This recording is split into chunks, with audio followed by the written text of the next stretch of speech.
हाय guys, very good morning, good afternoon, good evening. कैसे हैं आप सभी लोग? I hope you all are doing absolutely amazing. आज है हमारा लेक्चर नंबर 4 और इस लेक्चर नंबर 4 में हम डिस्कस करने वाले हैं types of economic system and उसके मेरिट्स, डीमेरिट्स, कैरेक्टरिस्टिक्स, सारी चीजें डिकोड करने वाले हैं। तो सेशन काफी ज्यादा इंटरेस्टिंग होने वाला है और एग्जाम में ये वाला पर्टिकुलर क्वेश्चन सबसे ज्यादा पूछा जाता है। तो हम लोग सबसे पहले कुछ ऑफर्स के बारे में जान लेते हैं, बैचेस के बारे में जान लेते हैं, नोट्स के बारे में जान लेते हैं। कुछ बच्चों ने बीच में पूछना चालू कर दिया, सर हार्ड कॉपी नोट्स का क्या है? वो भी सारी बातें हम कर लेते हैं and then we will begin with our topic with revision of previous class. तो yes my dear student, here I present team Mahabali. भैया, इंडिया की सबसे ज्यादा रिजल्ट प्रोड्यूस करने वाली फ्लैगशिप टीम आपको देखने को मिल रही है यहाँ पे, जिसमें आपको अकाउंट्स पढ़ाएंगे CA Rakesh Kalra sir, he is from Delhi. Then you have CACS Shantam Gupta sir for the subject of business law, ये है कोलकाता से और आपको बैंगलोर में भी देखने को मिलेंगे। Then come Shivani Sharma ma'am for the subject of quantitative aptitude, she belongs to Bhopal. And myself C Aditya Sharma from the city of Pune to teach you to make the subject of business economics most interesting and most scoring for you. तो ये है बेटा India के 4 अलग अलग हिस्सों से best बनाई गई टीम आप लोगों के लिए, ताकि आप बेस्ट रिजल्ट प्रोड्यूस कर सके। तो मेरे प्यारे बच्चों, सीए फाउंडेशन सितंबर 2024 या जनवरी 2025 के अगर आप एग्जाम देना चाहते हैं तो टीम महाबली आपकी चॉइस होनी चाहिए। ये बैच स्टार्ट हो रही है रेगुलर कोर्स में 23 अप्रैल से प्लेटफॉर्म पे। हम कैसा पढ़ाते हैं अगर आप ये जानना चाहते हो तो 5 डेमो लेक्चर्स वैसे भी हमने डाल रखे, आज उसका चौथा लेक्चर है।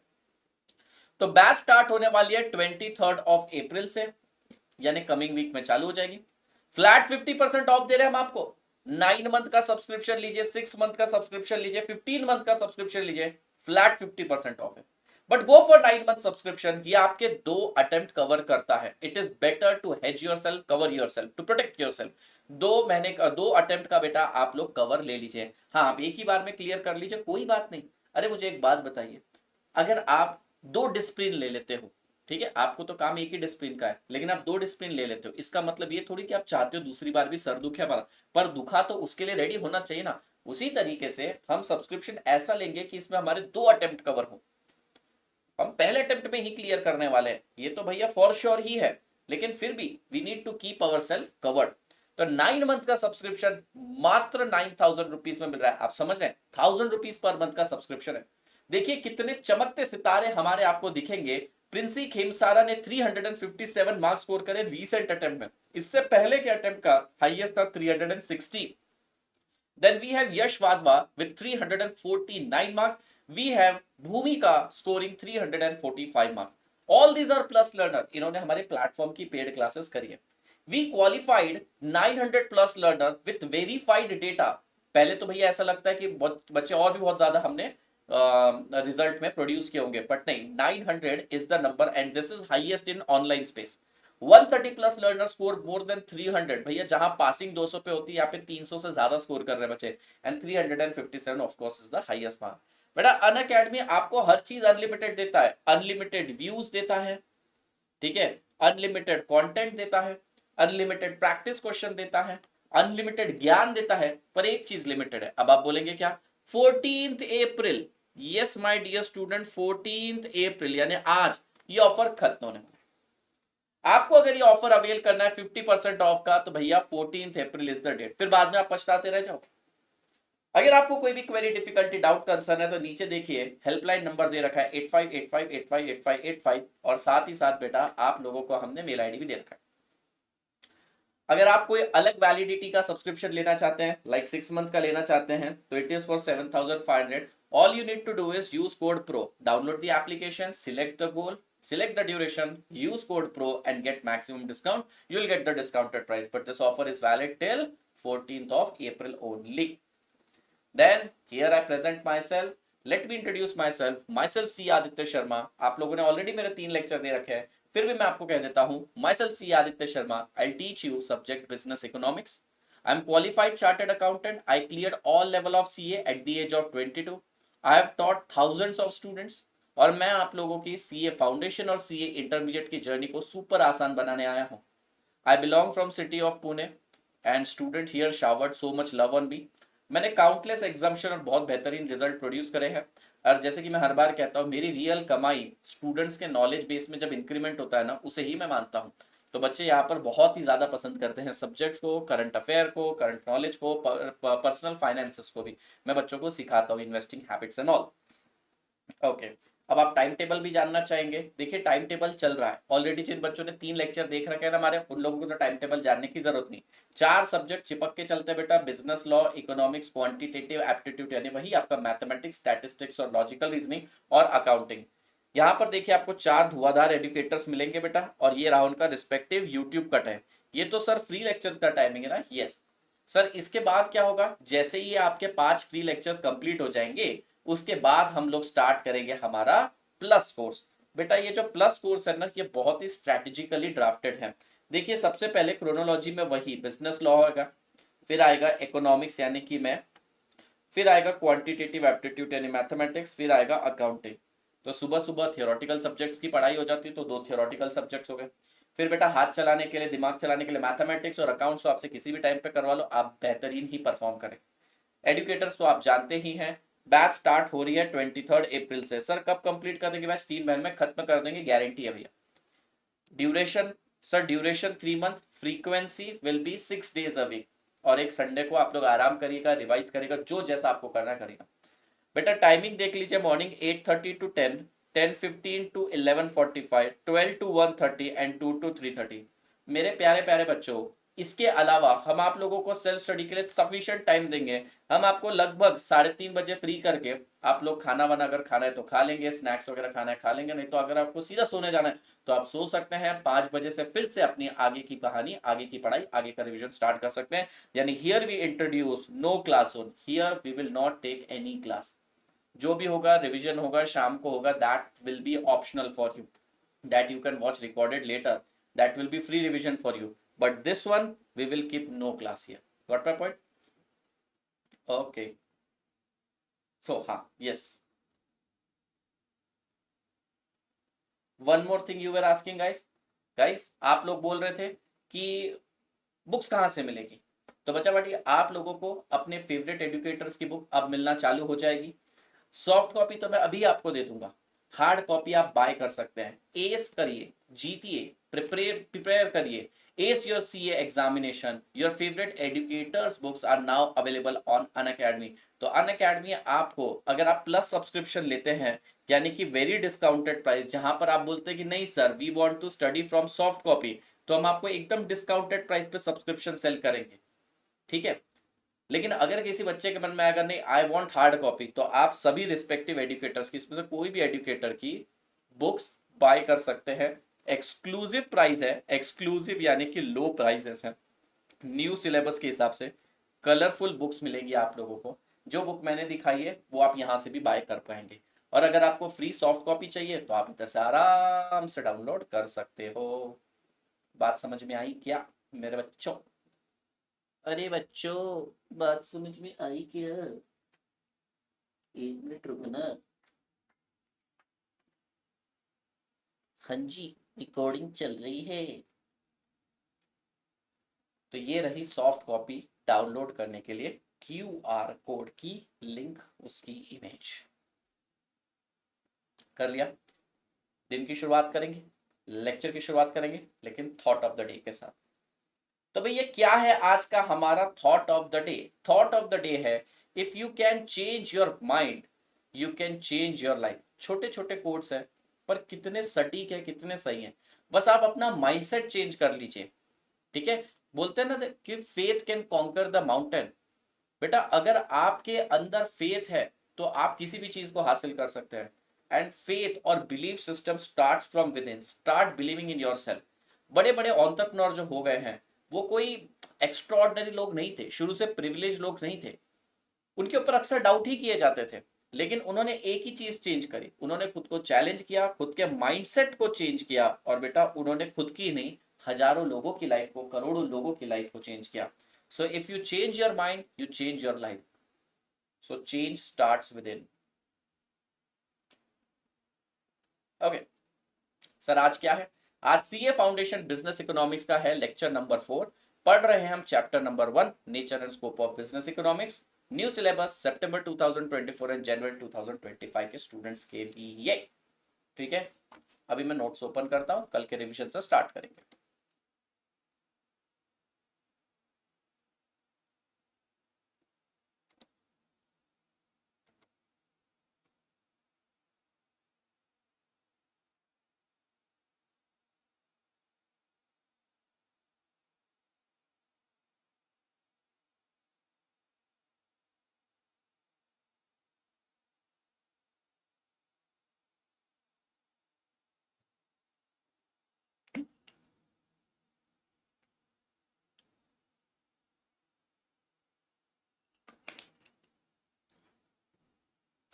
पहुंच गए बच्चों नोट्स पे? ये हमारे कल के ही नोट्स हैं।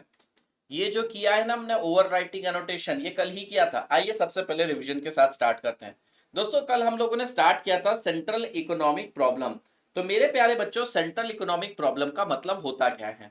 सेंट्रल इकोनॉमिक प्रॉब्लम का मतलब होता है ऑल नेशंस, ऐसा कोई भी नेशन नहीं है जो एक्सेप्शन के तौर पे साइड में रखा जाए। ऑल नेशन, चाहे वो डेवलप्ड हो, डेवलपिंग हो, अंडर डेवलप हो, लीस्ट डेवलप हो, pre independence, post independence, mythical economy, कोई भी टाइप की इकोनॉमी हो, all nations without fail, without exception have to face the problem of scarcity। क्यों सर? क्योंकि रिसोर्सेस होते हैं लिमिटेड और उनके भी है ऑल्टरनेटिव यूजेस। सर एक बात बताइए, अगर हाइपोथेटिकली इफ हम रिसोर्सेस को अनलिमिटेड कर दे, तो अगर आप हाइपोथेटिकली रिसोर्सेस को अनलिमिटेड कर पाए तो कोई सेंट्रल इकोनॉमिक प्रॉब्लम नहीं आएगी। पर ऐसा होता है क्या? नहीं होता है। या फिर अगर रिसोर्सेस के सिंगुलर यूज है। सर सिंगुलर यूज का मतलब है, फॉर एग्जांपल अगर मैं आपको पैसे ना देते हुए बुक माई शो या फिर कोई मूवी टिकट ही दे देता हूं डायरेक्ट, तो अब आप उससे और क्या कर सकते हैं मूवी देखने के? तो आप मूवी देखेंगे, उससे और कुछ यूज है क्या उसका? पॉसिबल नहीं। तो आपको कुछ सोचना पड़ेगा क्या? द आंसर इज नहीं। सो अगर रिसोर्सेस के सिंगुलर यूज हैं तो भी कोई सेंट्रल इकोनॉमिक प्रॉब्लम नहीं आएगी। तो सेंट्रल इकोनॉमिक प्रॉब्लम आती ही इसीलिए है क्योंकि रिसोर्सेस है लिमिटेड और उनके हैं ऑल्टरनेटिव यूजेस। अब सेंट्रल इकोनॉमिक प्रॉब्लम को चार पार्ट में डिवाइड करा गया है। In fact there are four, we say it this way कि there are four central economic problem. सबसे पहला है व्हाट टू प्रोड्यूस, क्या क्या प्रोड्यूस करना है एंड इन व्हाट क्वांटिटी, क्या क्या प्रोड्यूस करना है, कितनी कितनी क्वांटिटी में प्रोड्यूस करना है। How to produce, how to produce का मतलब मेथड ऑफ प्रोडक्शन डिसाइड करना पड़ता है, लेबर इंटेंसिव करें या कैपिटल इंटेंसिव करें। ऑफ कोर्स आपके देश में जो अवेलेबल है और जिसकी प्राइसेस कम है वो यूज करिए। फॉर एग्जांपल आपकी कंट्री लेबर ओरिएंटेड है, लेबर इंटेंसिव है, तो आप क्या करेंगे? सर हम लोग लेबर का ज्यादा यूज करेंगे। और हमारा देश अगर कैपिटल इंटेंसिव है तो हम कैपिटल का प्रयोग ज्यादा करेंगे। For whom to produce, society में जो गुड्स एंड सर्विसेज बन रहे हैं उसमें किसका कितना शेयर है? सबके लिए सब कुछ तो बन नहीं सकता, तो किसके लिए क्या क्या बन रहा है, that also we need to decide. And lastly what provision are we making for our future generation, because without provision the country would become static, the growth will reverse. ठीक है, चलिए चार सवालों को एक बार वापस से देखते हैं। सबसे पहला है व्हाट टू प्रोड्यूस, मतलब सोसाइटी को डिसाइड करना पड़ेगा what all goods and services are to be produce. एक गुड्स थोड़ी बनाएंगे, बहुत सारे गुड्स एंड सर्विसेज बनाएंगे और सब किस क्वांटिटी में बनाएंगे ये भी देखना पड़ेगा। रिसोर्सेस अनलिमिटेड होते ना, सभी चीजें बनाते इनफाइनाइट क्वांटिटी में, लेकिन रिसोर्सेस लिमिटेड है तो पहले तो ये भी डिसाइड करना पड़ेगा कि क्या बनाना है और जो जो बना रहे उसकी क्वांटिटी क्या क्या है। दूसरा है हाउ टू प्रोड्यूस, बोले तो मेथड्स ऑफ प्रोडक्शन डिसाइड करना है। अगर लेबर है आपके देश में तो लेबर इंटेंसिव, कैपिटल है तो कैपिटल इंटेंसिव। ऑफ कोर्स वो डिपेंड करता है कि आपके देश में क्या अवेलेबल है, लेबर है तो लेबर इंटेंसिव, कैपिटल है तो कैपिटल इंटेंसिव और उसके प्राइस पर भी। नेक्स्ट है फॉर हुम टू प्रोड्यूस, किसके लिए प्रोड्यूस करना है, ये जो नेशनल आउटपुट बनता है उसमें किसका कितना शेयर है, कैसे इस चीज को डिस्ट्रीब्यूट किया जाएगा। The society has to decide on how goods and services shall be distributed, that is the share of different people in national product। Next what provision shall be made, देखिए अगर आप प्रोविजन नहीं करेंगे, save नहीं करेंगे, invest नहीं करेंगे, ये देखिए अगर आप सेव नहीं करेंगे, अगर आप इन्वेस्ट नहीं करेंगे तो फ्यूचर स्टैटिक हो जाएगा, नॉन मूविंग हो जाएगा, स्टैंडर्ड ऑफ लिविंग गिर जाएगा। A society has to decide on how much saving and investment they should do for future progress, otherwise society will become static and standard of living will fall। Then we saw three types of economic system। सबसे पहला था capitalist economy. Capitalist economic ऐसा economic system होता है जहां पे सभी means of production private individual के पास होते हैं प्रॉफिट के लिए। कैपिटलिस्ट इकोनॉमी को फ्री मार्केट इकोनॉमी या लेजेफेयर इकोनॉमी के नाम से भी जानते हैं। ये सब हो चुका है कल, है ना। लेजेफेयर का मतलब होता है लेट इट बी, लेजेफेयर का मतलब होता है लेट इट बी। यहां पे सभी means of production private individuals के पास रहते हैं प्रॉफिट के लिए। यहां हर किसी को अपनी प्राइवेट प्रॉपर्टी बनाना है, मेन ऑब्जेक्टिव ही प्राइवेट प्रॉपर्टी, इसलिए private property is the mainstay और प्रॉफिट ड्राइविंग फोर्स है, प्रॉफिट के लिए काम करते हैं। यहां पे गवर्नमेंट का रोल मिनिमम रहता है, जो भी है बायर और सेलर मिलके ही डिसाइड करते हैं। तो गवर्नमेंट का रोल कहां पे रहता है? गवर्नमेंट का role law and order, defence और जस्टिस में रहता है। Then next economic system is socialist economy. Socialist economy का आइडिया प्रपोज किया था कार्ल मार्क्स और फ्रेडरिक एंजल्स ने अपने कम्युनिस्ट मैनिफेस्टो 1848 में। ये बोलते कलेक्टिव ओनरशिप चाहिए, यानी कि सब कुछ पब्लिक गुड्स ही बना, आप प्राइवेट गुड्स पे फोकस ही मत करो।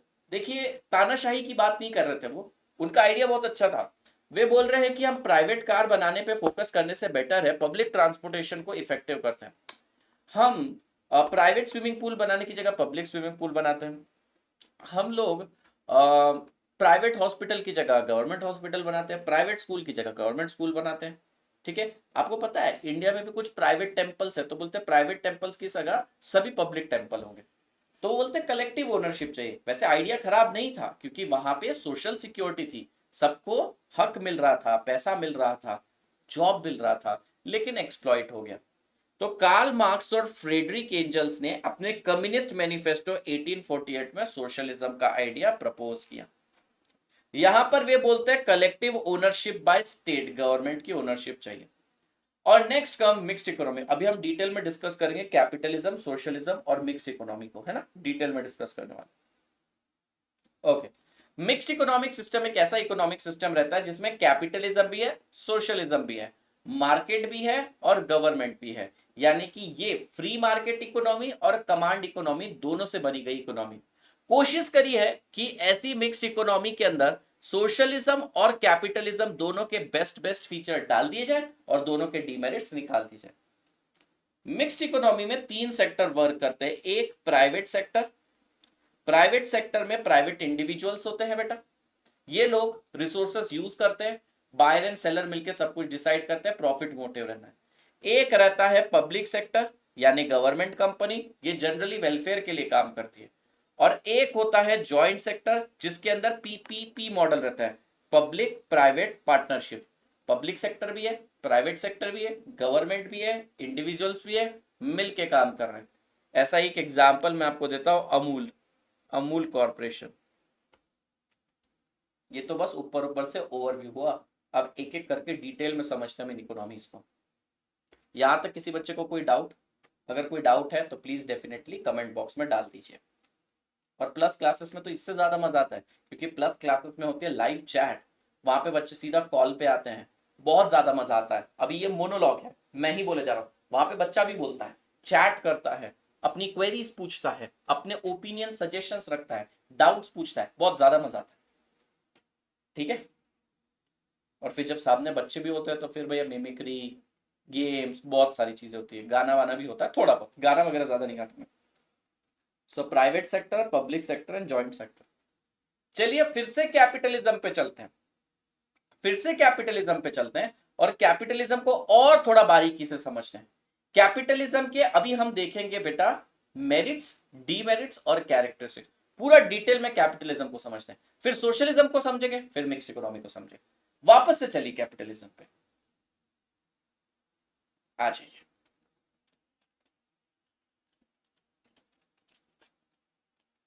सर ये पढ़ लिया ना, रुको रुको जरा, वापस से पढ़ेंगे, ठीक है। चलिए लेट स्टार्ट, आगे की कहानी शुरू करते हैं। नाउ अगेन बच्चा पार्टी, कैपिटलिज्म। कैपिटलिज्म मतलब capitalist economy.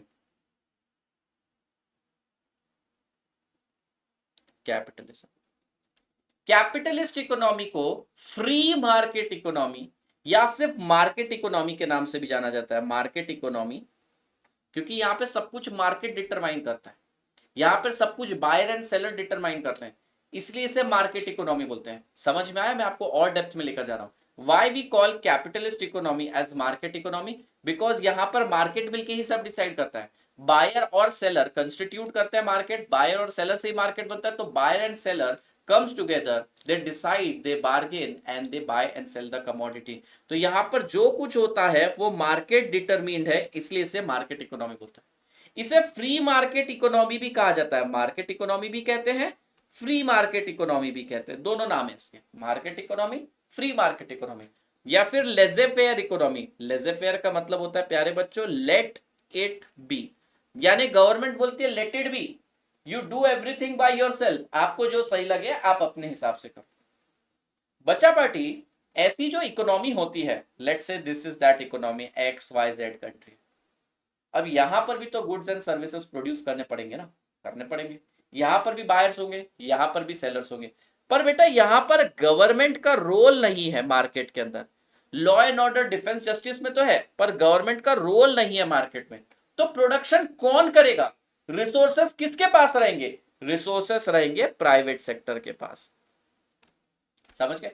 So here all means of production, production करने के जो भी साधन है, are owned and controlled by individual, sorry by private individuals for profit. बात समझ में? देखिए, अगर कोई इकोनॉमी कैपिटलिस्ट इकोनॉमी है, प्रोडक्शन तो वहां पर भी होना है, तो प्रोडक्शन अगर गवर्नमेंट नहीं कर रही है तो कौन करेगा? प्राइवेट इंडिविजुअल करेगा। अब नेक्स्ट पॉइंट एग्जाम में बहुत बार पूछा जाता है, बहुत ज्यादा। बेटा जो कैपिटलिस्ट इकोनॉमी है ना, यहां पर सबको अपना खुद का खुद ही देखना है। गवर्नमेंट आपको कोई सोशल सिक्योरिटी नहीं देने वाली, गवर्नमेंट आपके लिए फ्री में हॉस्पिटल नहीं बनाएगी, गवर्नमेंट आपके लिए ओल्ड एज होम नहीं बनाएगी, गवर्नमेंट आपके लिए ऑर्फनेज, अगर किसी कोई बच्चा ऑर्फन है तो उसके लिए ऑर्फनेज भी नहीं बनाएगी, गवर्नमेंट कुछ नहीं करेगी। गवर्नमेंट आप लोगों को मेडिकल फैसिलिटी, रहने के लिए रैन बसेरा कुछ नहीं देगी। तो फिर कौन करेगा? आपको खुद को ही करना पड़ेगा। मतलब आपको यहां पे पैसे कमाना कंपलसरी है, और पैसे कमाने का मतलब प्रॉफिट कमाना ही पड़ेगा। सर ये प्रॉफिट कमा के क्या करेंगे? पैसों की गड्डियों पर सोएंगे क्या? बीमार पड़ गए तो क्या पैसे खाएंगे? सर बारिश आ रही है तो 2000 का, 1000 का, 500 का नोट सिर पे रखेंगे क्या? The answer is no.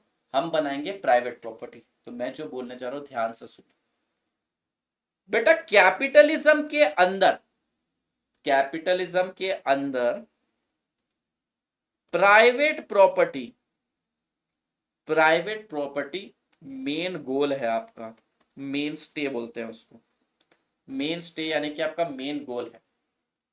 Private property कमाना है, ये मेन गोल। अच्छा ये कैसे कमा पाओगे? यहां तक आपको कौन पहुंचाएगा? सर यहां तक हमको प्रॉफिट नाम की चीज पहुंचाएगी, प्रॉफिट। तो profit is called as driving force. बेटा प्राइवेट प्रॉपर्टी आपका मेन स्टे है, मेन स्टे यानी अल्टीमेट एम, अल्टीमेट एम है। Private property is the mainstay. और यहां तक आपको लेकर कौन जाएगा? कैसे कमाओगे प्राइवेट प्रॉपर्टी? बेटा कैसे बना पाओगे अपना लैंड, बिल्डिंग, कार वगैरह? सर प्रॉफिट कमा के। तो प्रॉफिट लेकर जाएगा, प्रॉफिट आपको ड्राइव करेगा, खींचेगा वहां तक, तो profit is the driving force. तो सवाल आता है, in capitalism private property is dash and profit is dash. तो private property ultimate a mainstay है और प्रॉफिट ड्राइविंग फोर्स है। या फिर कई बार सवाल ऐसे भी पूछते हैं, in capitalism dash is mainstay and dash is driving force. So private property main aim है, मेन स्टे है आपका, और प्रॉफिट वहां तक पहुंचाएगा आपको, प्रॉफिट की मदद से आप पहुंचोगे, इसलिए प्रॉफिट ड्राइविंग फोर्स है। यहां पे जितने भी डिसीजंस होंगे बायर और सेलर मिलके लेंगे। गवर्नमेंट का रोल बहुत ही लिमिटेड रहेगा, जैसे मैंने आपको बताया law and order, defence, justice में रहेगा। देखिए हमने कल ही ये चीज पढ़ी थी, लेकिन आज वापस से ये चीज में और एक लेयर अनकवर करी, और ज्यादा डेप्थ में गए हम।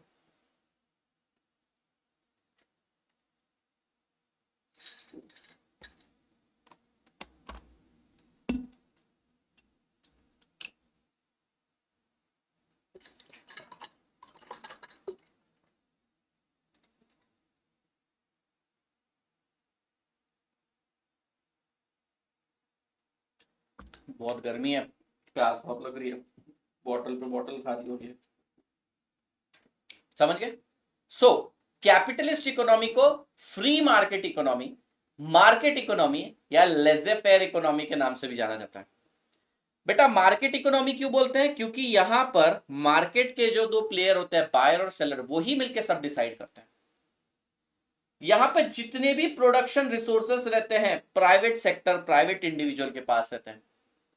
सबसे important MCQ, dash is the mainstay and dash is the driving force. Private property is the mainstay and profit is the driving force.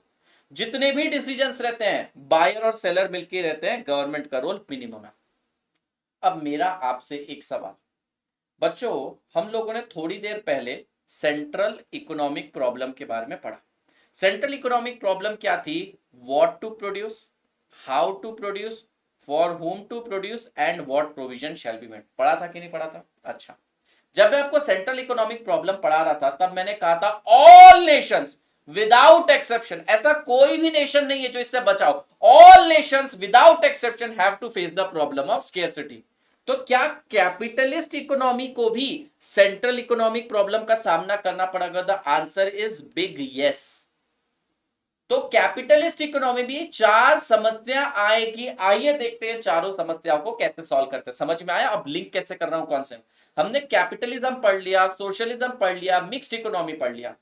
अब कैपिटलिस्ट इकोनॉमी में जो समस्याएं आने वाली है उन्हें भी चार सेंट्रल इकोनॉमिक प्रॉब्लम कहेंगे। उसका सॉल्यूशन क्या है? कैपिटलिस्ट इकोनॉमी क्या करता है, आइए देखते हैं। अब खुद को कैपिटलिस्ट मानना पड़ेगा। कैपिटलिस्ट का मतलब क्या है? आप गवर्नमेंट एम्प्लॉय नहीं, आप अपना प्राइवेट बिजनेस चलाते हैं, ऐसा मानना पड़ेगा। सबसे पहली प्रॉब्लम कौन सी है आप मुझे बताइए। सर सबसे पहली प्रॉब्लम तो है व्हाट टू प्रोड्यूस।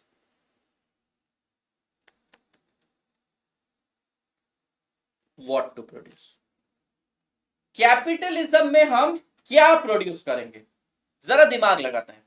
बेटा कैपिटलिज्म में मुझे तो कमाना है प्रॉफिट, और अगर मुझे प्रॉफिट कमाना है तो मेरा माल बिकना चाहिए, और मेरा माल बिके इसलिए मैं वो बनाऊंगा जो कंज्यूमर मांगेगा,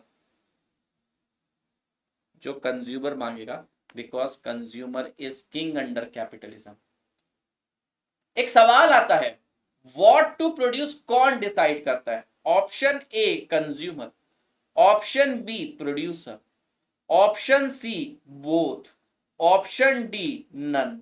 अभी कुछ बच्चों का मन विचलित होगा और वो बोलेंगे सर बोथ, प्रोड्यूसर और कंज्यूमर डिसाइड करते हैं। ना, प्रोड्यूसर तो बस आपके हुक्म की तामील करता है, वो सिर्फ आपकी आज्ञा का पालन करता है, और अगर वो आपकी आज्ञा का उल्लंघन करेगा तो आप बाय करोगे क्या उससे गुड्स एंड सर्विसेज? नहीं, वो अपना मनचाहा गुड्स बना के नहीं बेच सकता बेटा।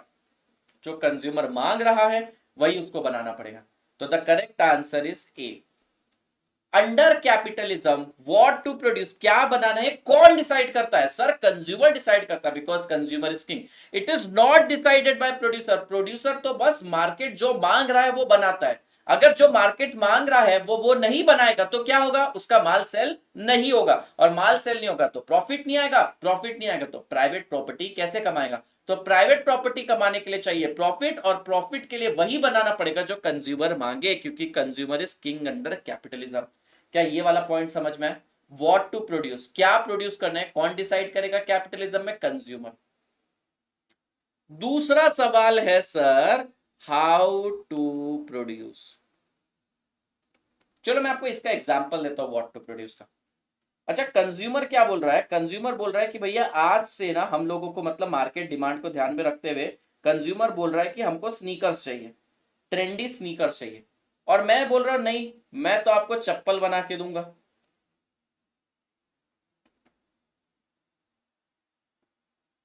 मैंने बोला मैं तो आपको चप्पल बना के दूंगा।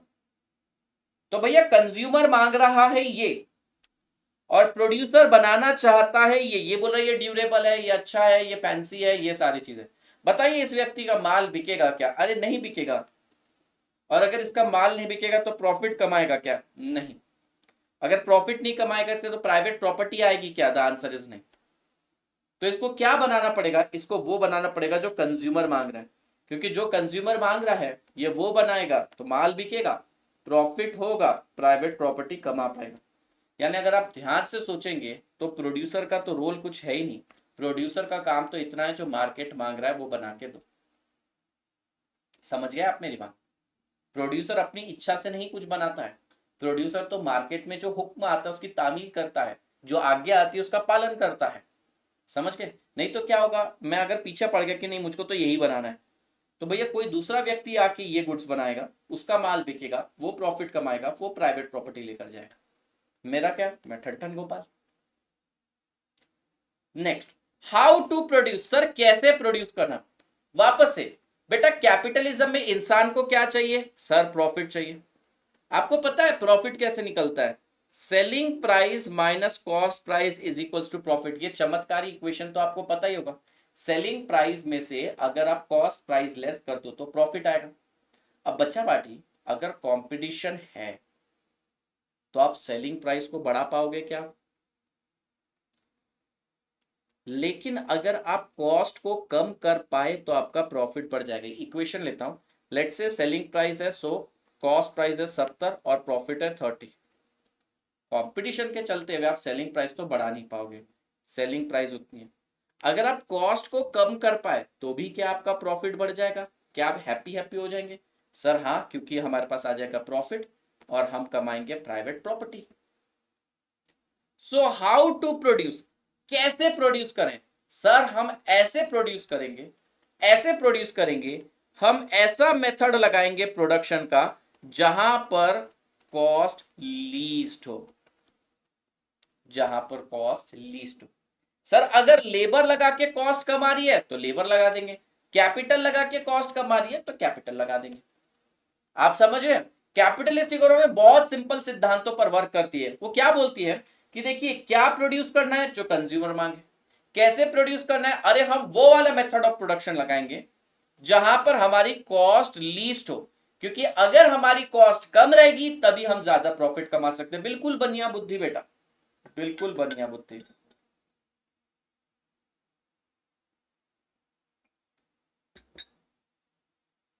समझ गए। Next, next how to produce, समझ गए सर, ऐसे प्रोड्यूस करेंगे, ऐसे प्रोड्यूस करेंगे कि सर जहां पे कॉस्ट कम से कम है। नेक्स्ट है फॉर हुम टू प्रोड्यूस। एकदम ईमानदारी से दिल पे हाथ रख के जवाब दे। मान लो बेटा आप एक प्रोड्यूसर हो, एकदम ईमानदारी से, वो भी कैपिटलिज्म है, आपको भी प्राइवेट प्रॉपर्टी कमानी है, आपको भी प्रॉफिट चाहिए। आपके सामने दो लोग हैं, ए और बी। ए बोलता है कि मेरे लिए प्रीमियम क्वालिटी के गुड्स बनाओ, आप एक काम करो मेरे लिए प्रीमियम क्वालिटी की सिडान कार बनाओ, मैं देता हूं आपको पैसे। और दूसरा वाला बोलता है मेरे लिए बिल्कुल बजट फ्रेंडली 2-1 लाख रुपए की कार बनाओ, जिसमें आपको 5-10 हजार रुपए का भी शायद प्रॉफिट ना बचे, टाटा नैनो जैसी कार बनाओ। दिल पे हाथ रख के बोलो आप किसके लिए प्रोडक्शन करोगे। वैसे तो आप दोनों के लिए कार बना नहीं सकते क्योंकि आपके पास भी रिसोर्सेस लिमिटेड है, वॉन्ट्स तो अनलिमिटेड है लेकिन आपके पास रिसोर्सेस लिमिटेड है। दिल पे हाथ रख के बोलो आप इसके लिए 40 लाख रुपए की कार बनाओगे या 2 लाख रुपए की कार बनाओगे। अगर आप दिल से ईमानदारी से बोल रहे हैं बेटा तो आप ए के लिए करेंगे। मतलब कैपिटलिज्म में हम किसके लिए प्रोडक्शन करेंगे सर, कैपिटलिज्म में हम चैरिटी करने नहीं बैठे हैं सर, हम यहां पर फ्री का खाता खोल के नहीं बैठे हैं, यहां पर हम कमाने के लिए बैठे हैं। तो हम गुड्स एंड सर्विसेज उन्हीं के लिए प्रोड्यूस करेंगे जिनके पास पेइंग कैपेसिटी हो, जो बाय कर सकता है, हम उसी के लिए करेंगे। अरे आप मुझसे भी पूछ लीजिए, जेन्युइनली अगर आप मुझसे पूछेंगे ना सर आप किधर पढ़ाना पसंद करोगे, प्लस क्लासेस में पढ़ाना पसंद करोगे या वाईटी में स्पेशल में, दिल से बोलता हूं मैं प्लस में पढ़ाना ही पसंद करूंगा।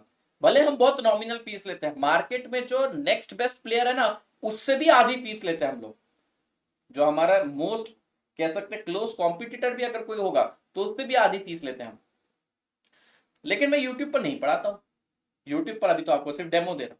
क्यों, क्योंकि भैया ये भी तो एक प्रकार का कैपिटलिज्म है, मिक्स्ड इकोनॉमी भी तो कैपिटलिज्म है, मुझे भी तो मेरा घर चलाना है। तो मैं किसके लिए प्रोड्यूस करूंगा, जिसके पास पेइंग कैपेसिटी। अब मैं आपको एक गजब की चीज बताता हूं, पेइंग कैपेसिटी का मतलब क्या होता है, ध्यान से सुनना। मैं आपके सामने दो एग्जाम्पल लेता हूं। बेटा एक लड़की है राधा और एक है गीता, राधा और गीता।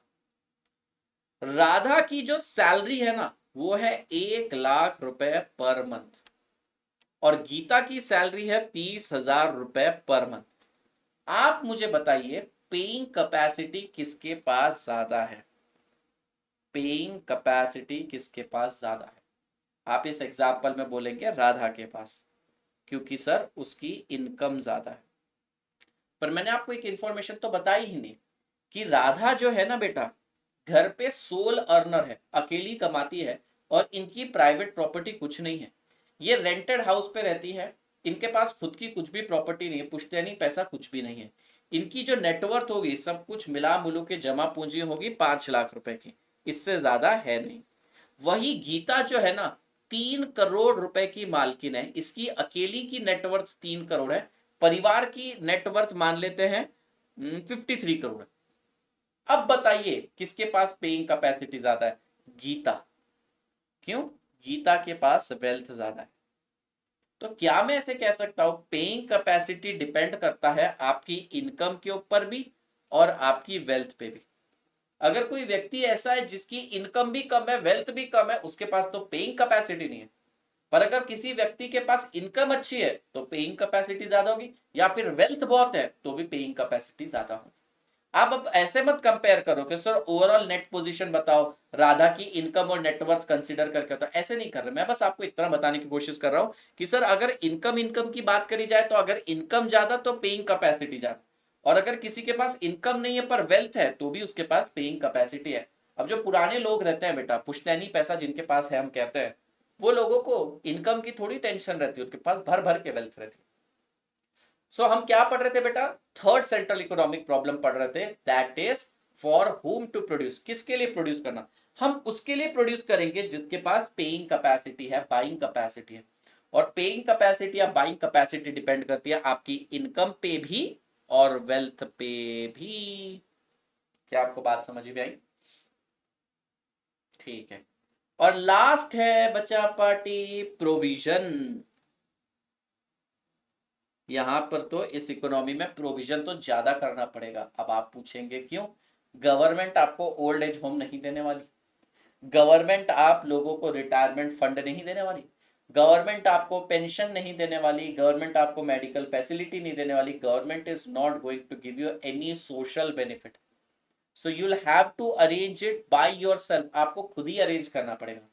इन शॉर्ट आप लोगों को आज से ही सेविंग्स और इन्वेस्टमेंट करनी पड़ेगी। समझ गए? आपको सेविंग्स करनी पड़ेगी और इन्वेस्टमेंट्स करनी पड़ेगी, तब जाके आप अपने फ्यूचर को प्रोवाइड कर सकते हो, तब जाके बेटा आप बुढ़ापे में या आड़ी अड़चन के टाइम पे खुद को बचा सकते हो। समझ में आए? तो 4 सेंट्रल इकोनॉमिक प्रॉब्लम देखे। सबसे पहला है व्हाट टू प्रोड्यूस, क्या प्रोड्यूस करें ये डिसाइड करेगा कंज्यूमर। दूसरा है हाउ टू प्रोड्यूस, यहां पर हमको मेथड ऑफ प्रोडक्शन डिसाइड करना है। हम वो मेथड ऑफ प्रोडक्शन डिसाइड करेंगे जहां पर हमारी कॉस्ट सबसे कम है, cost at least. For whom to produce, किसके पास किसके लिए प्रोड्यूस करेंगे? जिसके पास बाइंग कैपेसिटी हो, और बाइंग कैपेसिटी डिपेंड करती है आपकी इनकम और वेल्थ दोनों पे। और लास्टली आपको प्रोविजन करना पड़ेगा फ्यूचर के लिए। कैसे करेंगे sir? Savings and investments. Investment के, बेटा क्या मैं ऐसा कह सकता हूं शॉर्ट में कि जो भी डिसीजन लिए जा रहे हैं वो बायर एंड सेलर ले रहे हैं, जो भी डिसीजन है वो प्राइवेट सेक्टर ले रहा है, जो भी डिसीजन है वो मार्केट के लोग ले रहे हैं। तो बेटा इस इकोनॉमी के अंदर जो भी प्राइसेस डिटरमाइन होते हैं वो बायर और सेलर की मदद से होते हैं। बायर अपनी डिमांड एक्सप्रेस करता है, सेलर सप्लाई देता है। बेटा बायर का डिमांड कर्व बनाते हैं, अभी आपको ज्यादा समझने की जरूरत नहीं डिमांड कर्व कैसा बनता है, पर जस्ट शॉर्ट में बता रहा हूं। बेटा बायर का डिमांड कर्व आता है, सेलर का सप्लाई कर्व आता है, उसकी मदद से प्राइस आता है। इन शॉर्ट सिर्फ इतना याद रखिए, यहां पे मार्केट मैकेनिज्म चलता है, यहां पे मार्केट के प्लेयर का गेम चलता है, गवर्नमेंट का रोल नहीं है। यहां पे जो भी प्राइजेस है वो मार्केट डिटरमिन्ड है, इसे बोला जाता है मार्केट मैकेनिज्म, यानी कि डिमांड एंड सप्लाई का खेला है सब, इसे ही बोला जाता है मार्केट मैकेनिज्म, प्राइस मैकेनिज्म भी बोलते हैं। मैं रिपीट कर रहा हूं, पॉइंट सुनना, बड़ा पॉइंट है ये बोल रहे हैं कि भैया देखिए, जो चारों सेंट्रल इकोनॉमिक प्रॉब्लम आपने देखी, what to produce, for whom to produce, how to produce और what provision shall be made, ये जो चारों आप सेंट्रल इकोनॉमिक प्रॉब्लम देख रहे हैं ना, इन चारों प्रॉब्लम के अंदर आपको सिर्फ बायर और सेलर दिखेंगे, यानी आपको सिर्फ मार्केट के प्लेयर्स दिखेंगे, गवर्नमेंट नहीं दिखेगा। यानी कि यहां पे जो कुछ भी होगा मार्केट डिटरमिन्ड होगा, बायर और सेलर यानी डिमांड और सप्लाई के बेसिस पर होगा। यहां पर जो भी प्राइसेस डिटरमाइन होंगे वो मार्केट की मदद से होंगे, इसे बोला जाता है प्राइस मैकेनिज्म। प्राइस मैकेनिज्म का मतलब होता है डिमांड कर्व और सप्लाई कर्व की मदद से प्राइस निकाला, इसे ही मार्केट मैकेनिज्म या प्राइस मैकेनिज्म बोलते हैं। तो क्या मैं ऐसा कह सकता हूं, जो भी सेंट्रल इकोनॉमिक प्रॉब्लम है कैपिटलिज्म में, वो प्राइस मैकेनिज्म यानी डिमांड और सप्लाई के बेसिस पर रिजॉल्व हो जाती है? The answer is yes. जो कुछ है डिमांड और सप्लाई के बेसिस पर ही होगा। मैं आपको एक एग्जांपल देता हूं, जब लॉकडाउन डिक्लेयर किया था मोदी जी ने, उस टाइम पे सडनली सैनिटाइजर और मास्क के रेट बढ़ गए। ये ऐसा क्यों हुआ? मोदी जी ने बोला था क्या मास्क और सैनिटाइजर के रेट बढ़ाओ? The answer is no. Automatically demand बढ़ गई, डिमांड बढ़ गई तो प्राइस बढ़ गया, डिमांड बढ़ गया, सप्लाई उतना ही रहा, प्राइस बढ़ गया। मतलब जो कुछ भी होता है कैपिटलिज्म में वो मार्केट डिटरमिन्ड है, सब कुछ डिमांड एंड सप्लाई यानी इन शॉर्ट प्राइस मैकेनिज्म का खेल है। यहां पर गवर्नमेंट का रोल ही नहीं है मार्केट के अंदर। बात समझ में आई?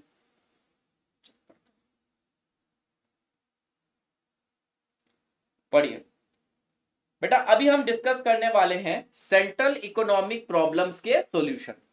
सबसे पहली प्रॉब्लम क्या है? व्हाट टू प्रोड्यूस, क्या प्रोड्यूस करना सर? जो कंज्यूमर मांगे।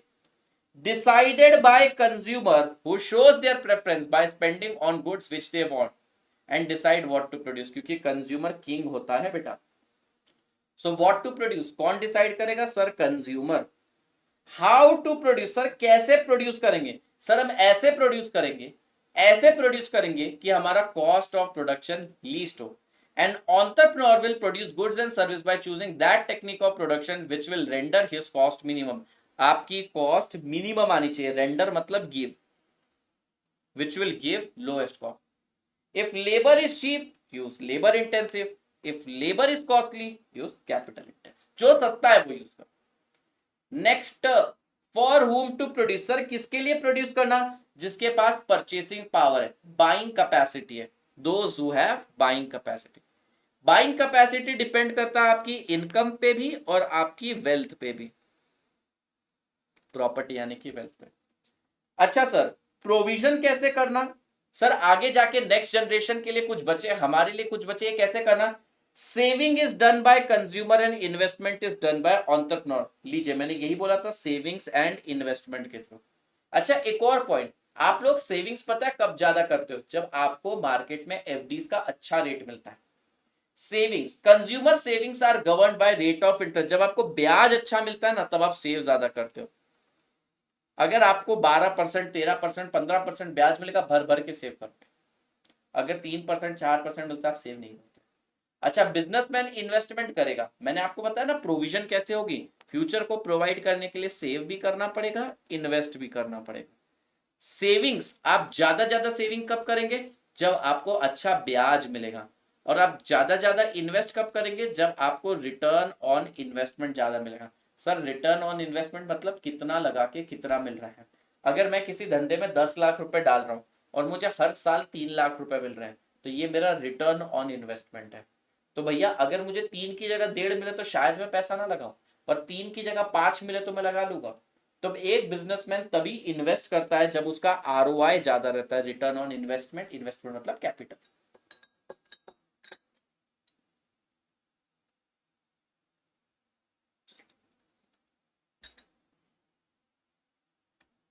क्या आपको पॉइंट समझ रहा है? सो व्हाट टू प्रोड्यूस, क्या प्रोड्यूस करना है, कौन डिसाइड करेगा? कंज्यूमर। हाउ टू प्रोड्यूस में मेथड ऑफ प्रोडक्शन, वो मेथड ऑफ प्रोडक्शन सिलेक्ट करेंगे जहां पर हमारी कॉस्ट जो होगी वो लीस्ट होगी। फॉर होम टू प्रोड्यूस, किसके लिए प्रोड्यूस करेंगे, जिसके पास बाइंग पावर, बाइंग कैपेसिटी रहेगी। और प्रोविजन कैसे करेंगे सर, प्रोविजन करने के लिए हमें करना पड़ेगा सेव और इन्वेस्ट। ज्यादा सेविंग कब होगी, जब अच्छा ब्याज मिल रहा हो। ज्यादा इन्वेस्टमेंट कब होगी, जब हमारा रिटर्न ऑन इन्वेस्टमेंट ज्यादा हो, ज्यादा पैसा मिल रहा है। क्या मैं ऐसे कह सकता हूं ये चारों सेंट्रल इकोनॉमिक प्रॉब्लम का जो सॉल्यूशन है वो बायर और सेलर ने मिलकर ही खोजा है, वो डिमांड एंड सप्लाई के बेसिस पर ही हो गया, यानी कि प्राइस मैकेनिज्म। अगर मुझे ये सारी चीजें शॉर्ट में बताना है ना, मैं कहूंगा capitalist economy uses impersonal forces of market demand and supply, in short price mechanism to solve central problem. ये क्या बोल रहे हैं, ये जो नीचे आपने चार सेंट्रल इकोनॉमिक प्रॉब्लम देखी ना, इसमें गवर्नमेंट था ही नहीं, जो भी था वो प्राइस मैकेनिज्म के थ्रू सॉल्व हुआ। प्राइस मैकेनिज्म मतलब बायर ने अपनी डिमांड दी, सेलर ने अपना सप्लाई कर दिया, वहां से प्राइस निकला, प्राइस मैकेनिज्म। प्राइस मैकेनिज्म का मतलब क्या है, डिमांड और सप्लाई की मदद से प्राइस मिलना। अब ये डिमांड और सप्लाई कर अगर किसी बच्चे को पता नहीं तो घबराने की बात नहीं, पूरा चैप्टर है। पर अभी आप समझ लीजिए, कभी भी किसी चीज की डिमांड अगर बढ़ती है तो उसका प्राइस बढ़ जाता है, और डिमांड कम होती है तो प्राइस गिर जाता है। तो ये बोल रहे हैं कि कैपिटलिस्ट इकोनॉमी के अंदर सब कुछ डिमांड और सप्लाई, बायर एंड सेलर यानी प्राइस मैकेनिज्म से होता है।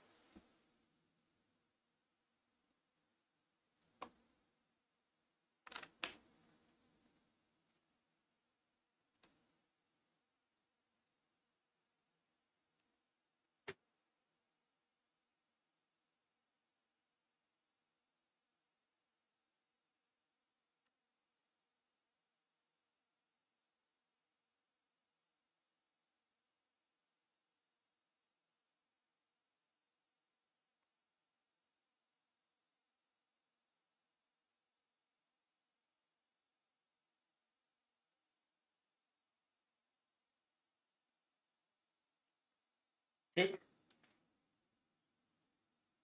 चलो हमने कैपिटलिज्म को बहुत डिटेल में समझा। अब हम बात करते हैं सोशलिज्म की। सर सोशलिज्म में भी तो ये चार सेंट्रल इकोनॉमिक प्रॉब्लम आती होगी, सोशलिज्म में भी तो व्हाट टू प्रोड्यूस आता होगा। सोशलिज्म में भी तो सर हाउ टू प्रोड्यूस आता होगा, क्योंकि आपने बोला था ना sir central economic problem all nation without exception have to face the problem.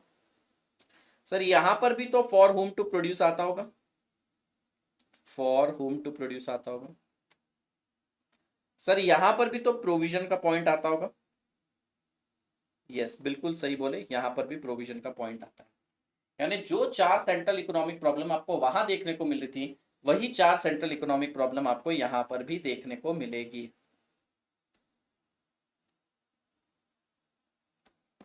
तो आइए समझते हैं। सो भैया सोशलिज्म क्या है, सोशलिज्म मतलब सोशलिस्ट इकोनॉमी। सोशलिस्ट इकोनॉमी को कमांड इकोनॉमी भी कहा जाता है, कमांड इकोनॉमी, या फिर centrally centrally planned economy. Sir ऐसा क्यों, ध्यान से सुनिए। सोशलिस्ट इकोनॉमी मतलब सोशल, यानी कि फॉर पब्लिक। तो सोशलिस्ट इकोनॉमी का मतलब है कि यहां पर जो कुछ रहेगा जनता का रहेगा, हम इंडिविजुअल के लिए कुछ नहीं बनाने वाले, हम प्राइवेट सेक्टर पे इतना कुछ खास फोकस करने ही नहीं वाले। जो भी हमारा केंद्र बिंदु रहेगा, सेंटर ऑफ अट्रैक्शन रहेगा, जो भी हमारा ध्यान रहेगा वो पब्लिक पर रहेगा, सोसाइटी पे रहेगा, इसलिए सोशलिस्ट वर्ड है। यहां पर जो कुछ कंट्रोल रहता है प्राइवेट सेक्टर के पास नहीं, गवर्नमेंट के पास रहता है। तो गवर्नमेंट लोगों को देती है कमांड, गवर्नमेंट करती है सबको कंट्रोल, इसलिए इसे centrally planned economy, controlled economy, command economy या सोशलिस्ट इकोनॉमी बोलते हैं। अब इसे सुनिए बेटा, कैपिटलिज्म से बिल्कुल उल्टा है। कैपिटलिज्म के नाम कैसे थे, free market economy, let it be लेसे फेयर इकोनॉमी। यहां पर नाम देखिए, command economy, controlled economy, centrally planned economy. Capitalist economy से बिल्कुल उल्टे नाम। ये आइडिया लेकर कौन आया, ये ज्यादा पुराना आइडिया नहीं है, ये आइडिया आया ही 1848 में यूएसएसआर में, United state of Soviet Russia. तो बेटा ये जो कॉन्सेप्ट आया ये दिया कार्ल मार्क्स और फ्रेडरिक एंजल्स ने। हुआ क्या था, जैसे मैंने आप लोगों को बताया भी था कल, रशिया के अंदर जो बिजनेस क्लास था वो लेबर क्लास को बहुत ही ज्यादा अनड्यूली एक्सप्लॉइट करने लगा।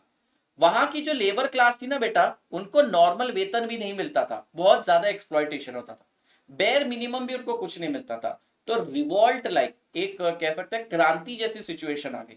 तो बेटा वहां पे जो कम्युनिस्ट लीडर्स थे, कार्ल मार्क्स, इनका नाम सुना होगा आपने हिस्ट्री में, और फ्रेडरिक एंजल्स, इन्होंने कम्युनिज्म का आइडिया दिया। बोलता जो चाहिए जनता के लिए चाहिए, आप प्राइवेट सेक्टर पे इतना फोकस नहीं कर सकते। और ये 1848 में आया। इन्होंने बोला कलेक्टिव ओनरशिप बाय स्टेट चाहिए। बेटा स्टेट का मतलब याद रखना आइंदा के बाद, स्टेट मतलब गवर्नमेंट की बात कर। ये बोलते हैं कलेक्टिव ओनरशिप चाहिए। अगर आप प्राइवेट कार बना रहे बंद करो, आप पब्लिक बस पे फोकस करो, आप पब्लिक रेलवे पे फोकस करो, आप प्राइवेट स्कूल बना रहे हो बंद करो, पब्लिक स्कूल बनेगा, आप प्राइवेट हॉस्पिटल बना रहे हो बंद करो, पब्लिक हॉस्पिटल बनेगा। जो कुछ भी है बेटा पब्लिक बनेगा यहां पे, मतलब मेजरली, नॉट 100% बट मेजरली। सो बेटा सोशलिज्म का आइडिया क्या है कि लोग एक व्यक्ति को चूज करेंगे, इलेक्ट करके उसको चूज करेंगे और उसे देश की गवर्नमेंट में बिठाएंगे। अब वो व्यक्ति डिसाइड करेगा कि क्या प्रोड्यूस होना चाहिए, कितना प्रोड्यूस होना चाहिए, यानी कि सब कुछ वो डिसाइड करेगा। वही पूरे देश के ऊपर कंट्रोल करेगा, कमांड करेगा, वही सारे तरफ प्लानिंग भी करेगा। अब आप इसे हमेशा बुरे सेंस में मत लीजिए कि भैया ये तानाशाह बन गया, तो तानाशाह बन गया तो नेगेटिव साइड हो गया। बट इसके पॉजिटिव एस्पेक्ट सोचिए कि एक व्यक्ति पूरे के पूरे देश का विकास कर रहा है, वो हर एक क्षेत्र को इक्वल अपॉर्चुनिटी दे रहा है, वो सबको जॉब्स दे रहा है, हंगर मिटा रहा है, सोशल सिक्योरिटी दे रहा है, पेंशन दे रहा है, आप लोगों को ओल्ड एज होम्स दे रहा है, ऑर्फनेज बना रहा है, पब्लिक ट्रांसपोर्ट कर रहा है। अगर ये सारी चीजें सही रही तो सोशलिस्ट इकोनॉमी तो बहुत बढ़िया। लेकिन अगर वहां पे गलत व्यक्ति बैठ गया या सरकार गलत है तो बेटा देश का सर्वनाश हो जाएगा, जैसे कि नॉर्थ कोरिया का। तो सोशलिस्ट इकोनॉमी का आइडिया वैसे तो अच्छा था। कार्ल मार्क्स और फ्रेडरिक एंजल्स ने अपने जो कम्युनिस्ट मैनिफेस्टो 1848 में सोशलिज्म का आइडिया दिया था, वो बोलता था कलेक्टिव ओनरशिप चाहिए, गवर्नमेंट का कंट्रोल चाहिए, पब्लिक का कंट्रोल चाहिए, आप प्राइवेट गुड्स के ऊपर इतना फोकस मत करो। समझ गए? तो सोशलिस्ट इकोनॉमी को command economy, centrally planned economy. Sir centrally planned economy क्यों बोलते हैं? क्योंकि यहां पर गवर्नमेंट सेंटर में बैठ के, बेटा केंद्र में बैठ के, जैसे हमारे सेंट्रल गवर्नमेंट होती है ना, तो वैसे गवर्नमेंट सेंटर में बैठ के हर एक राज्य, हर एक सिटी, हर एक म्युनिसिपल कॉर्पोरेशन, हर एक पंचायत, सबका विकास करेगी, सबके लिए प्लानिंग करेगी, इसलिए बोलते हैं centrally planned economy. Sir India में भी तो करती है ना गवर्नमेंट। इंडिया में फेडरल सिस्टम है। इंडिया में 3 लेयर ऑफ गवर्नमेंट है, आपको शायद पता नहीं होगा। एक है सेंट्रल गवर्नमेंट, एक है स्टेट गवर्नमेंट और एक है लोकल सिविक बॉडी, जैसे म्युनिसिपल कॉर्पोरेशन या ग्राम पंचायत। तो सेंट्रल गवर्नमेंट सेंट्रली प्लान करती है, स्टेट गवर्नमेंट अपने स्टेट का देखती है और लोकल बॉडी अपने पर्टिकुलर लोकेलिटी का देखती है। तो इंडिया में भी ये चीज होती है। तो क्या सर इंडिया सोशलिस्ट इकोनॉमी हो गया? The answer is no. India एक मिक्स्ड इकोनॉमी है। इंडिया के अंदर मिक्स्ड इकोनॉमी होने के कारण कैपिटलिज्म भी है और सोशलिज्म भी है, और ये सोशलिज्म के फीचर के कारण हम प्लानिंग करते हैं। अगर कोई कहेगा इंडिया में प्लानिंग हो रही है, सेंट्रल गवर्नमेंट है, तो हम तो सोशलिस्ट इकोनॉमी होगा, गलत। हम है मिक्स्ड इकोनॉमी। मिक्स्ड इकोनॉमी में कुछ अंश, कुछ पार्ट सोशलिज्म का भी तो है, तो हम उस सोशलिस्ट पावर की कैपेसिटी में प्लानिंग करते हैं। लेकिन अगर हमारा देश प्योरली कैपिटलिस्ट होता तो ये प्लानिंग नहीं होती। प्योरली सोशलिस्ट होता तो प्राइवेट सेक्टर का जन्म ही नहीं होता। आज आप अनअकैडमी पे नहीं पढ़ रहे होते हैं, आप किसी गवर्नमेंट संस्थान में पढ़ रहे होते हैं। तो सोशलिस्ट इकोनॉमी का आइडिया समझ में आ गया। It was not a bad idea. Socialist economy proposed by Karl Marx and Friedrich Engel, communist manifesto 1848 में कलेक्टिव ओनरशिप के बारे में बात कर रहे हैं। ये इकोनॉमी को command economy, centrally planned economy, control economy बोलते हैं। आइडिया बहुत अच्छा था कि गवर्नमेंट सब कुछ डिसाइड करेगी, गवर्नमेंट आप लोगों को जॉब देगी, गवर्नमेंट ओल्ड एज होम देगी, गवर्नमेंट पेंशन देगी, गवर्नमेंट मेडिकल फैसिलिटी देगी, गवर्नमेंट आप लोगों को हर चीज का प्राइस डिसाइड करके देगी। ठीक है? तो सर एक बात बताइए, क्या ये इकोनॉमी के अंदर सेंट्रल इकोनॉमिक प्रॉब्लम नहीं आती होगी? तो भैया सेंट्रल इकोनॉमिक प्रॉब्लम की डेफिनेशन पढ़िए। All nations without exception have to face the problem of scarcity. सभी नेशन को स्केर्सिटी का प्रॉब्लम का सामना करना पड़ता है, तो इनको भी करना पड़ेगा। तो सर ये कैसे रिजॉल्व करेंगे, क्योंकि कैपिटलिस्ट इकोनॉमी में व्हाट टू प्रोड्यूस तो कंज्यूमर डिसाइड कर लेता था, पर यहां पर तो आप बोल रहे कंज्यूमर का रोल ही नहीं है। हाउ टू प्रोड्यूस में मेथड ऑफ प्रोडक्शन सिलेक्ट करते थे जहां पे कॉस्ट कम है, यहां पर कैसे करते हैं। Next, for whom to produce, किसके लिए प्रोड्यूस करना, कैपिटलिज्म में जिसके पास पैसा है हम उसी के लिए प्रोड्यूस करते हैं। और क्या प्रोविजन बनाना, सर प्रोविजन बनाने के लिए सेविंग और इन्वेस्टमेंट करनी पड़ेगी, वो तो सब कैपिटलिज्म में हो। सोशलिज्म में क्या होगा ये बताइए ध्यान से। सोशलिज्म बहुत प्यारा, पहले मैं कैपिटलिज्म के पॉइंट लिख देता हूं। कैपिटलिज्म में व्हाट टू प्रोड्यूस कौन डिसाइड करता है, कंज्यूमर। हाउ टू प्रोड्यूस में हम क्या डिसाइड करते हैं, मेथड ऑफ प्रोडक्शन जहां पर कॉस्ट लीस्ट हो हमारी।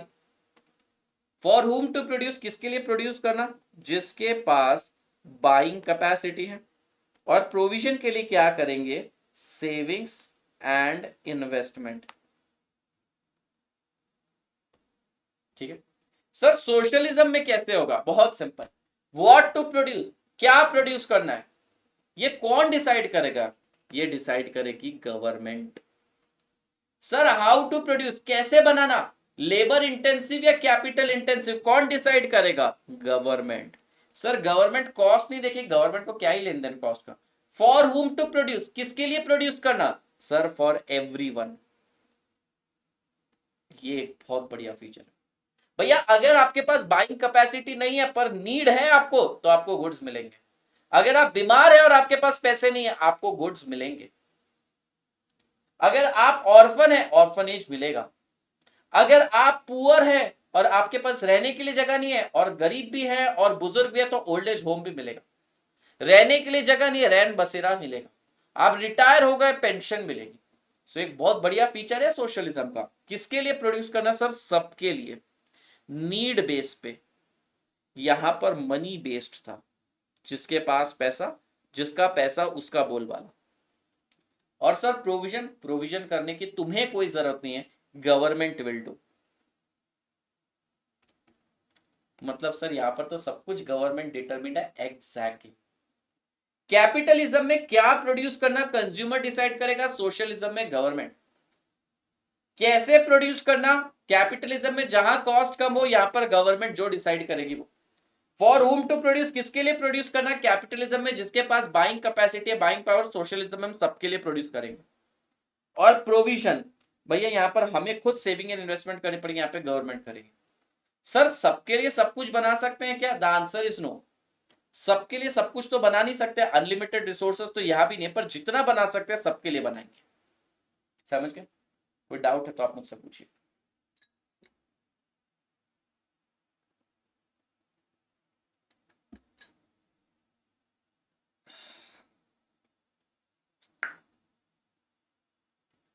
ठीक है, हो गए, समझ में आ गया। चारों सेंट्रल इकोनॉमिक प्रॉब्लम को कैसे सॉल्व करेंगे, सर व्हाट टू प्रोड्यूस, क्या प्रोड्यूस करना है वो गवर्नमेंट डिसाइड करेगी। How to produce, government decide करेगी। प्रोविजन, गवर्नमेंट करेगी। और sir for whom to produce, sir सबके लिए, नीड बेस पे, जिसको जरूरत है उसको। ठीक है जी बच्चा। अच्छा जी सर, अब ये बताइए जो मिक्स्ड इकोनॉमिक सिस्टम है ये कैसे वर्क करता है। मिक्स्ड इकोनॉमिक सिस्टम का बेस्ट एग्जांपल है इंडिया। इंडिया में प्राइवेट हॉस्पिटल है गवर्नमेंट हॉस्पिटल है, वो भी प्राइवेट बसेस है गवर्नमेंट की बसेस है। क्या प्राइवेट स्कूल है गवर्नमेंट स्कूल है। क्या प्राइवेट कोचिंग लाइक अनअकैडमी है, गवर्नमेंट स्कूल है। तो मिक्स्ड इकोनॉमिक सिस्टम एक ऐसा सिस्टम है जिसके अंदर गवर्नमेंट और प्राइवेट सेक्टर दोनों मिलके काम करते हैं, दे को एग्जिस्ट, साथ में होते हैं। In mixed economic system there are both market and government for allocation of resources. In mixed economy the aim is to develop a system, हम एक ऐसा सिस्टम बना रहे हैं, मिक्स्ड इकोनॉमी मतलब ऐसी इकोनॉमी बनाने की कोशिश कर रहे हैं जहां पे बेस्ट फीचर डाल दिए गए हैं दोनों इकोनॉमी के। कंट्रोल्ड इकोनॉमी मतलब सोशलिज्म, और मार्केट इकोनॉमी मतलब कैपिटलिज्म, दोनों के बेस्ट बेस्ट फीचर डाल दिए, while excluding demerits of both, दोनों के डीमेरिट्स हटा दिया। बेटा अगर आप ध्यान से देखेंगे ना तो यहां पर आपको तीन टाइप के सेक्टर मिलेंगे। एक प्राइवेट सेक्टर जो प्रॉफिट के लिए काम करता है, जैसे private buses, Ola Uber, private hospital, private school, private business, private coaching, private private private, majority तो इंडिया में भी प्राइवेट ही है। तो हम प्रॉफिट के लिए काम करते हैं, हमारा प्राइस हम खुद डिटरमाइन करते हैं। पब्लिक सेक्टर मेनली वेलफेयर के लिए होती है, इसेंशियल चीजें देने की। अब आप बोलेंगे सर पब्लिक तो बस 10 रुपए में दे देते हैं और प्राइवेट सेक्टर वही ओला उबर के 200 रुपए लेते हैं। आप देख रहे हैं कितना बढ़िया सिस्टम है, 10 रुपए में भी बस मिलती है आपको और 200 रुपए में ओला उबर भी मिलती है, और दोनों एग्जिस्ट कर रहे हैं इंडिया में, दोनों एग्जिस्ट कर रहे हैं। मतलब ऐसा नहीं है कि बसेस के आने से ओला उबर और ओला उबर के आने से बसेस का मार्केट गया, ऐसा नहीं है, दे coexist. Production and distribution in this sector are managed and controlled by private individual and group. However, private enterprise may be regulated by government directly or indirectly, number of ways and number of policy. ये बोलते हैं private sector तुम्हें freely जो काम करना है करो, पर थोड़ा बहुत तो कंट्रोल करेंगे हम तुम पे, हम तुम्हें इलीगल काम तो करने नहीं देंगे, हम लोग तुमको माल प्रैक्टिसेस करने नहीं देंगे, हम तुम्हें मोनोपोली बनाने नहीं देंगे, हम तुम्हें कंज्यूमर का अनफेयर एडवांटेज लेने नहीं देंगे, हम तुम पे छोटी मोटी रेगुलेशंस लगाएंगे, दैट्स फाइन। जैसे एरोप्लेन का जो सिविल एविएशन है उसके लिए कंट्रोल करने के लिए डिपार्टमेंट है, डीजीसी है, directorate general of civil aviation. जैसे टेलीकॉम को रेगुलेट करने के लिए ट्राई है, ठीक है। जैसे कि मेडिकल प्रोफेशन को कंट्रोल करने के लिए भी एक बॉडी है, जैसे लॉयर्स को कंट्रोल करने के लिए बार काउंसिल होता है, जैसे बैंक्स को रेगुलेट करने के लिए बैंकिंग रेगुलेशन एक्ट और आरबीआई। तो ये वही बोल रहे हैं प्राइवेट सेक्टर, प्राइवेट बैंक तुम्हें जैसे ऑपरेट करना है करो, पर हम तुम पे डायरेक्टली इनडायरेक्टली निगरानी रखेंगे। पब्लिक सेक्टर जनरली सिर्फ वेलफेयर के लिए। Industries in this sector are not for profit but they are set by government for welfare. Sir joint sector कई बार दोनों साथ में मिलकर काम करते हैं, क्यों? क्योंकि प्राइवेट के पास होती है क्वालिटी और पब्लिक सेक्टर के पास होता है बेटा पैसा, तो दोनों मिलके काम करते हैं। गवर्नमेंट बोलती है मैं पैसा लगाता हूं, प्राइवेट सेक्टर तुम मैनेज करो। A sector in which both government and private sector have equal access and they join hand to produce commodity and service leading to establishment of joint sector. Public sector का example देता हूं, atomic energy, electricity, अभी तो electricity भी private कर दी गई, electricity, water supply, local buses etcetera etcetera. Private sector के तो हजारों एग्जांपल, रिलायंस, टाटा, अनअकैडमी। सर क्या यहां सेंट्रल इकोनॉमिक प्रॉब्लम आती होगी? अगेन सेंट्रल इकोनॉमिक प्रॉब्लम की डेफिनेशन है all nation without exception have to face the problem of scarcity. तो सर ये लोग कैसे सॉल्व करते हैं आप बताइए। सर व्हाट टू प्रोड्यूस, क्या प्रोड्यूस करना? तो सर इसका आंसर है कि सर प्राइवेट सेक्टर भी डिसाइड करता है कंज्यूमर से पूछ के, और गवर्नमेंट भी डिसाइड करती है, सॉरी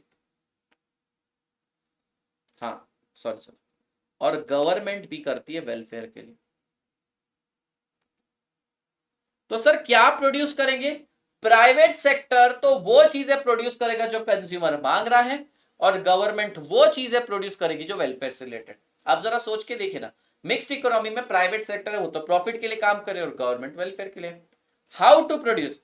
अगेन प्राइवेट सेक्टर कैसे डिसाइड करेगा? सर वो अपनी कॉस्ट कम करेगा, और गवर्नमेंट एम्प्लॉयमेंट देगी लोगों को। ये बुक में कहीं मेंशन नहीं है, बस मैं आपको बता रहा हूं। गवर्नमेंट कौन सा मेथड ऑफ प्रोडक्शन सिलेक्ट करेगी? गवर्नमेंट कोई भी मेथड ऑफ प्रोडक्शन सिलेक्ट कर सकती है, लेकिन जनरली एम्प्लॉयमेंट जनरेट करने वाले मेथड सिलेक्ट करती है। For whom to produce? Private sector किसके लिए प्रोड्यूस करेगा? जिसके पास बाइंग कैपेसिटी है। और गवर्नमेंट किसके लिए प्रोड्यूस करेगी? जिसको नीड है। और प्रोविजन कैसे करेगा? यहां पर प्राइवेट सेक्टर सेव करेगा प्लस इन्वेस्ट करेगा, और गवर्नमेंट गवर्नमेंट भी सेव करेगी रिसोर्सेस को। तो एक बार ना लाइन बाय लाइन कंपेयर करते हैं, कैपिटलिस्ट इकोनॉमी, सोशलिस्ट इकोनॉमी और मिक्स्ड इकोनॉमी। कैपिटलिस्ट इकोनॉमी में क्या प्रोड्यूस करेंगे? जो कंज्यूमर मांगेगा, क्योंकि जो कंज्यूमर मांगेगा मैं वो बनाऊंगा, तभी माल बिकेगा, तभी प्रॉफिट होगा, तभी प्राइवेट प्रॉपर्टी है। सोशलिज्म में क्या प्रोड्यूस करना है? गवर्नमेंट डिसाइड करेगी।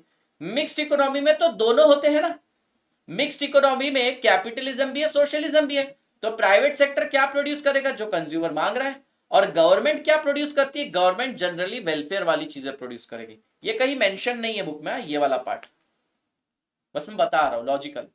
हाउ टू प्रोड्यूसर, कैसे प्रोड्यूस करेंगे? प्राइवेट सेक्टर यानी कैपिटलिज्म के अंदर हम वो मेथड ऑफ प्रोडक्शन सिलेक्ट करेंगे जहां पर कॉस्ट लीस्ट हो, और सोशलिज्म के अंदर सर गवर्नमेंट डिसाइड करेगी।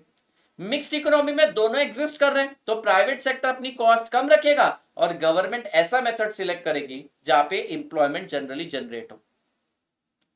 सर किसके लिए प्रोड्यूस करना? कैपिटलिज्म में उसके लिए प्रोड्यूस करना जो पे कर सकता है, जिसके पास बाइंग कैपेसिटी है, और सोशलिज्म में नीड बेस्ड पर सबके लिए। अब मिक्स्ड इकोनॉमी में दोनों आते हैं।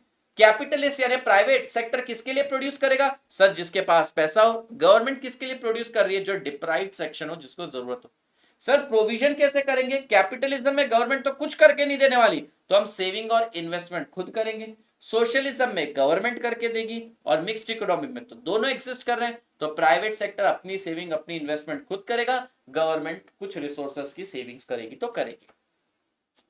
तो क्या मैं ऐसे कह सकता हूं कैपिटलिज्म और सोशलिज्म को जोड़ के ही मिक्स्ड बना है? अगर आप ध्यान से देखेंगे, ये आपकी बुक में मेंशन नहीं है। आपकी बुक में इनफैक्ट मैं बताऊं तो ये भी मेंशन भी नहीं है। आपकी बुक में मेंशन पार्ट सिर्फ इतना सही है, लेकिन ये वाला पार्ट मैं अपने नॉलेज से बता रहा हूं, अपने स्किल से बता रहा हूं। समझ में आ गया? ठीक है, ओके। तो आज के लिए हम यहीं रुकते हैं। हमने बहुत ज्यादा डिटेल में पढ़ लिया है। हमने कैपिटलिज्म पढ़ लिया, हमने सोशलिज्म पढ़ लिया, हमने मिक्स्ड इकोनॉमी पढ़ ली, हमने कैपिटलिज्म में आने वाले सेंट्रल इकोनॉमिक प्रॉब्लम्स को देख लिया, कैपिटलिज्म में आने वाले देख लिए, सोशलिज्म में देख लिए, और मिक्स्ड वाले देख लिए, और इनका line by line side by side comparison भी देख लिया। अच्छा, क्या मैं ऐसे कह सकता हूँ कैपिटलिज्म के अंदर ना, अगर ये चारों को समराइज करके मैं बोलूं, तो यहाँ पर प्राइस मैकेनिज्म चलता है, यहां पर सब कुछ डिमांड एंड सप्लाई के बेसिस पर होता है। सोशलिज्म में सब कुछ गवर्नमेंट डिटरमाइंड होता है, और मिक्स्ड इकोनॉमी के अंदर प्राइस मैकेनिज्म भी है और गवर्नमेंट डिटरमाइंड भी है। सिंपल है ना?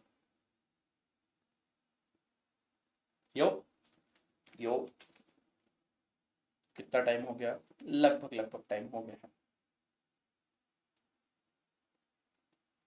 चल,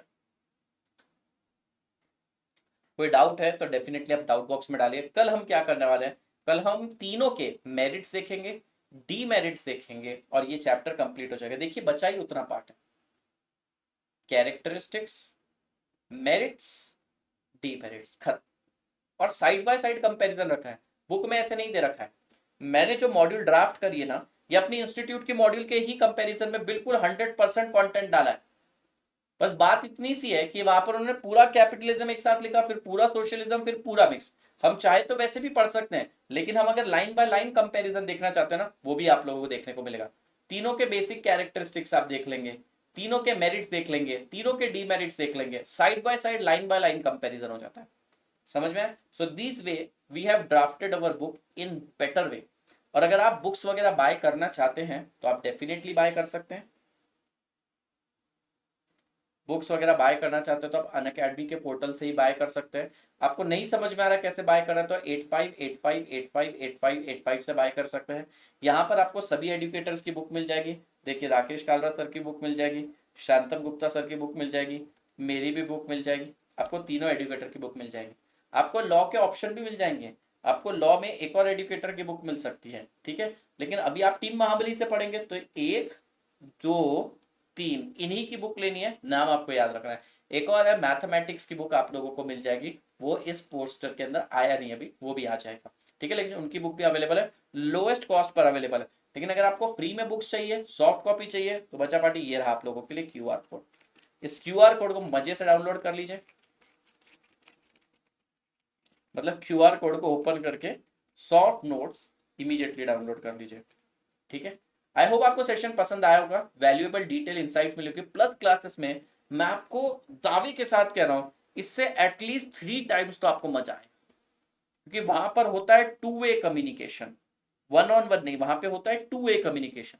वहां पर होता है रेज हैंड, यानी कि बच्चों को हम सीधा कॉल पे लेते हैं, उनसे बात करते हैं। वहां पर होता है बेटा नॉलेज एक्सचेंज, एक्सचेंज का मतलब आप भी मुझे कुछ लेटेस्ट नॉलेज देते हैं, मैं भी आप लोगों को बहुत सारा नॉलेज देता हूँ। ठीक है, वहां पर होता है बेटा छोटे मोटे सॉन्ग्स वगैरह भी बच्चे गा लेते हैं, शायरी वायरी सुनाते हैं, अपनी बातें बताते हैं, ग्रीट करते हैं, मीट करते हैं, वेरियस टाइप के लोग मिलते हैं, अपने को मजा आता है, दोस्ती बढ़ती है, बहुत अच्छा है। लेकिन जो कुछ भी है, पढ़ाई बहुत अच्छी होती है ना। तो thank you my dear student, thank you so much, take care, see you tomorrow, thank you. Tomorrow is our last demo lecture, do enjoy this lecture, do watch this lecture and take plus subscription. आज 14 अप्रैल को आप subscription लेते तो 50% of मिलेगा, नहीं तो वही 10% of हो जाएगा। Thank you so much.